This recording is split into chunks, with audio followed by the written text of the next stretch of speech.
Homeowner ka na naghahanap ng extra income? Or investor na plan mo i-turn ang properties mo into profit? Transient rental business ang magandang opportunity para sa'yo. Hi, I'm Len Hagoba, owner ng Transient Rental Business. 2023 na mag-start, excited ako na takot din. Kasi first time kong paparentahan itong main house na may mga gamit din sa loob. Basta nilakasan ko lang yung loob ko at nagtatrabaho ako ng matindi. Hanggang sa nagawa ko nga i-scale up ang negosyong to. From 1 unit, 4 units na ang transient house ko. Ito yung Len Transient House dito sa Lucena City. I-share ko na sa inyo ang tips at strategies sa pagsisimula at paano maging matagumpay sa transient rental business.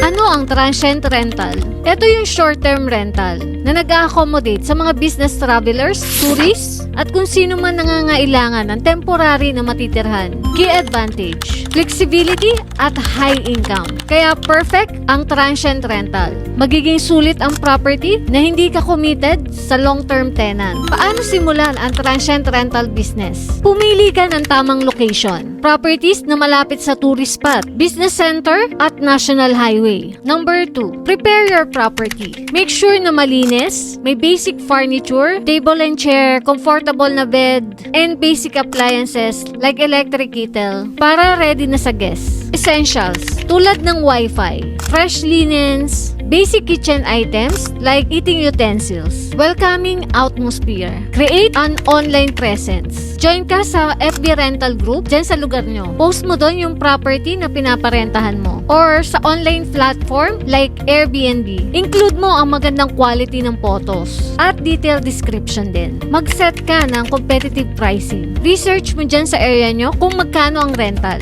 Nakaparehas ng itsura ng property mo. I-consider mo na mag-adjust pag peak travel season. Tips to attract guests at get great reviews. Number 1, excellent customer service. Mag-respond ka agad ng mabilis sa mga inquiry. Number 2, maging magalang ka sa pag-reply. At dapat, malinaw kang mag-explain sa client. Number 3, mag-focus ka sa cleanliness at comfort. Ang guest gusto nila malinis at well-maintained ang property. Number 4, mag-offer ka ng added valued services. Like may transportation services ka. Pwedeng mag-pick up at mag-drop sa destination ng guest. Number 5, encourage reviews. Magandang reviews ang best marketing tool. Kaya mag-ask ka sa guest ng feedback. Challenges to watch out. Ito yung common issue at challenges sa transient rental at paano ma-handle. Number 1, seasonal demand. May month na matumal. Pwede ka magbigay ng konting discount or targetin mo yung ibang types ng guests. Example ako, market ko is mga board examiner. Pag December, wala masyadong exam. So, ang tinatarget ko, mga magki-Christmas party, reunion, at yung mga wedding attendees. Number 2, maintenance cost. Regular mong i-check ang property mo para makaiwas ka sa expensive repair. Number 3, difficult guests. Mag-set ka ng clear house rules. Ilagay mo sa unit at makipag-communicate ka rin upfront para ma-minimize ang problema. Number 4, legal compliance. Para hindi ka masita